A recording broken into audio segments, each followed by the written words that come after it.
Bienvenue dans Négatif, le podcast à l'écoute des créateurs et créatrices d'images et de sons. Je m'appelle Thibaut Elie et je suis aujourd'hui avec Maxime Rodriguez au ARRAS Film Festival. Aujourd'hui, un entretien sur un film social et féministe à propos de la condition ouvrière des femmes au Bangladesh. Bonjour Rubiayt Hossain. Hi, hello. You are a famous Bangladeshi film director and you are here to present Made in Bangladesh. This is the story of a 33-year-old Shimu, a woman working in a clothing factory. She decides to start fighting for the right of the workers and creates a union. So why did you want to talk about this inspiring story? The film is actually based on a real-life character, a woman named Dalia, who's also here at ARRAS with me presenting the film. And when I met her, I was really inspired by her intelligence and her courage.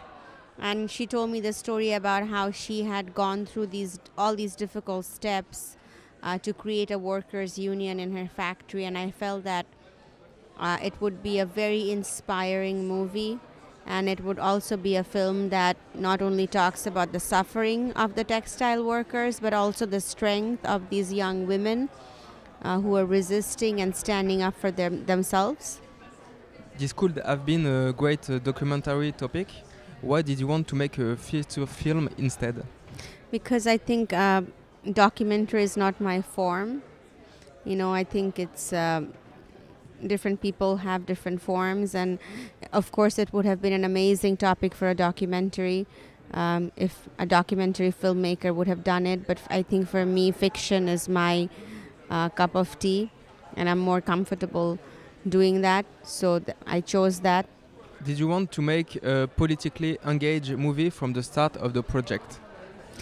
Well, see, before I started making films, the beginning of my career, I was working with women's rights organizations, and I was working with feminist activists in Bangladesh and the US. And then when I started making films, I always knew that I would try to make a feminist intervention in cinema in terms of hiring mostly women in my crew, trying to tell women's stories, and also trying to undo the masculine gaze, which I think we all have because we grow up watching movies by women made by men. There's a huge imbalance in the number of male and women filmmakers historically, globally. So we have grown up watching films, reading books about us by men. So men are telling us who we are and how we should feel and what our emotions are. And I want to change that. I want to be able to tell my own story, and I want to be able to tell stories of women around me. And I want to do that with women in my crew. Was it difficult for you to work on the movie in your country and maybe to finance it? This was a European co-production, and the main producer is coming from France, actually. So we had financing from the French government. We had a French distribution company who invested in the film, Pyramid International. We got financing from Denmark, from Norway, and from the European Union countries, Eurimage.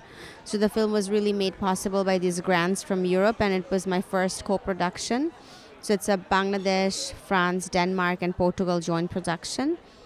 And making the film in Bangladesh was challenging because we had to work in real locations and very difficult locations. So we had to do a lot of prep. So when we went on the set, we could move really fast.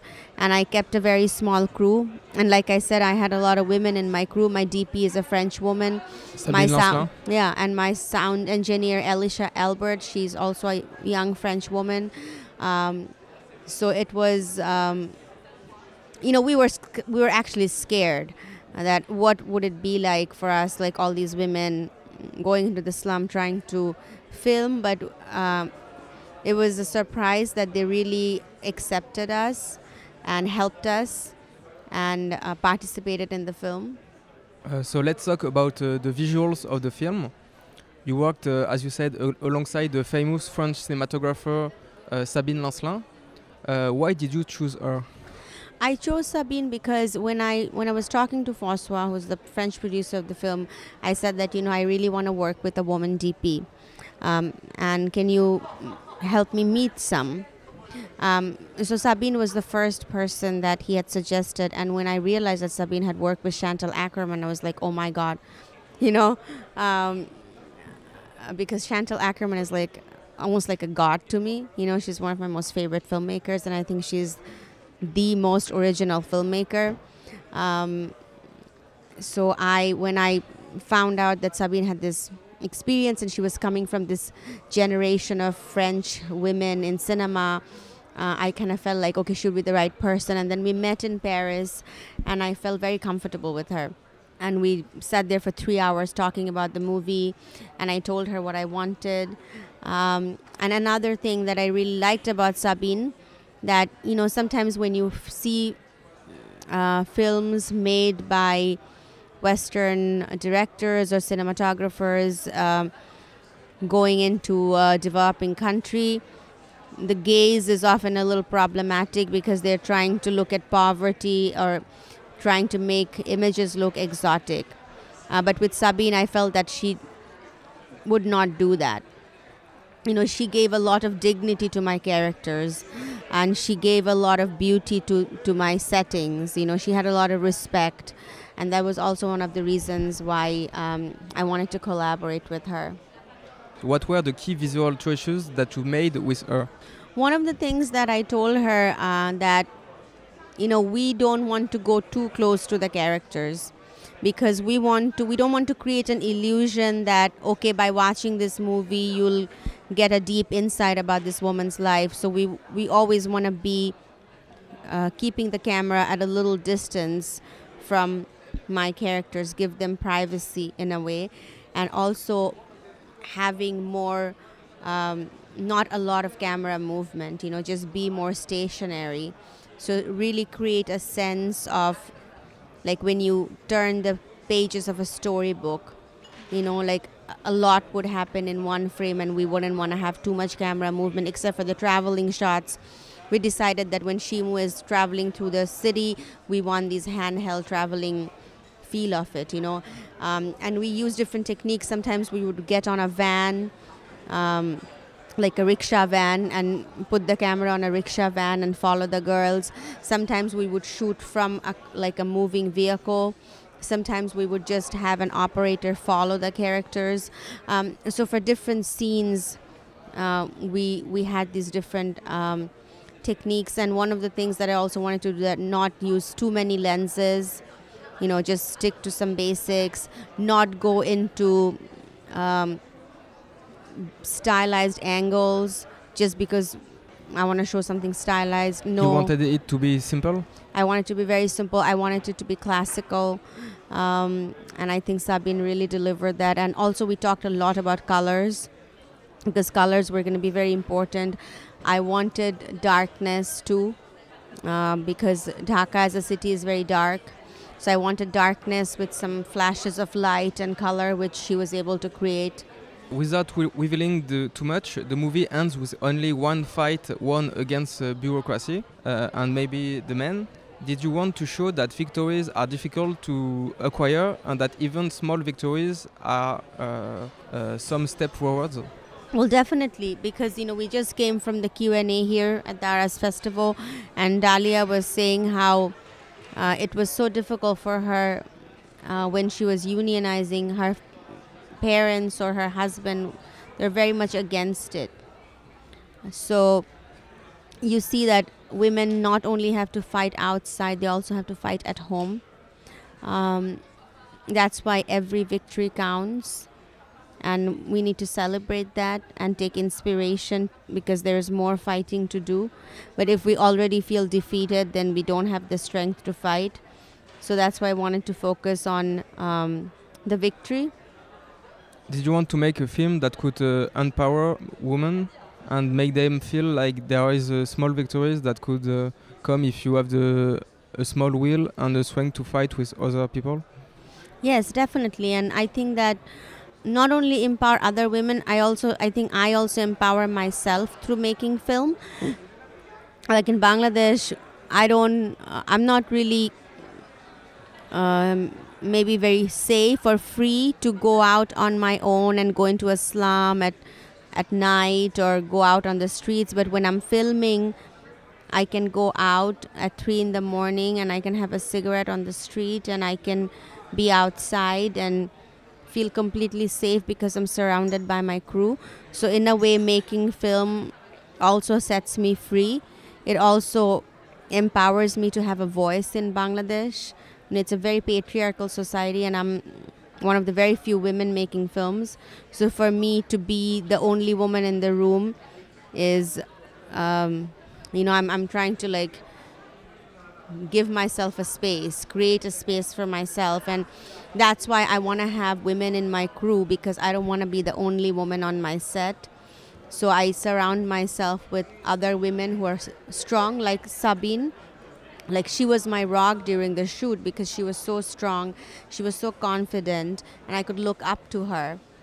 And, having her as the DP, all my crew had a different mindset. They saw how good she was at her job, and they respected her.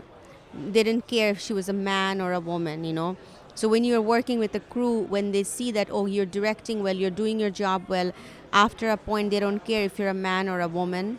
And it's a machine and it's working well and the crew is very happy. So in a way, I feel like cinema, it's a gender-bending space in a way. Would you like to make a sequel or maybe following a movie about the same theme or topic? Well, it's funny that you asked that because Dalia was saying that. After we finished Made in Bangladesh, she went to work in Jordan. And she worked in a factory there for 10 months, and which was a completely different experience. There were women from Nepal, Sri Lanka, Myanmar, Bangladesh, all living in a dorm together and working in a factory. So if you buy a t-shirt that says Made in Jordan, it could have been sewn by a woman from Nepal.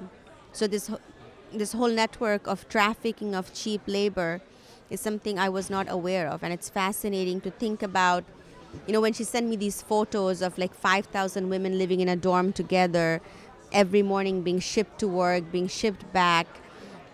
It's a completely different life that these workers have when they go abroad. So she was actually telling me that, oh, maybe you should make a movie about that. And I think it's an interesting idea. It's definitely an interesting idea to see how the migrant worker, like it's a huge topic in Bangladesh now. Like a lot of our remittance comes in from these workers. And it's very interesting to see what kind of conditions are they working in. Most of these women are single mothers. They have been divorced or their husbands died. They're taking care of their family, parents. So one woman is taking care of a family of 5 to 6. If she's making like €200 a month, she's paying not only for herself, but for 5 or 6 other people, which I think is incredible, So maybe this will be your next movie, or do you have any other projects in mind? Well, I'm writing another film actually, which is in script development stage, and I'm applying for development grants, which is again set in Bangladesh, but it's more personal, it's more cerebral. It's about women dealing with their sexuality. So women who are in a lesbian relationship, or a woman who loves her husband, but she also wants to have sexual intimacy with other men, or a woman who's 60 and she is terrified of losing her youth and her sexual charm. So I'm setting the film in a beauty salon, which is a women's private space, and I want to show or explore how in a conservative Muslim society like Bangladesh, how do women experience their sexuality? How do they do it? Because there's so much guilt around it, so how do you explore your desire? Okay, so your movie is set to release in France on the 4th of December. Thank you. I think France is the country where people really like to watch international movies. I've seen more moviegoers here than I have seen anywhere else. People are very much used to watching films with subtitles. Even at the ARRAS festival, I was very pleasantly surprised to see young kids, 12, 15-year-old, coming to watch my movie, which is incredible. So I'm really glad that it's being released here, where people have the culture of going to cinema for foreign language films. Well, thank you for this interview. Thank you.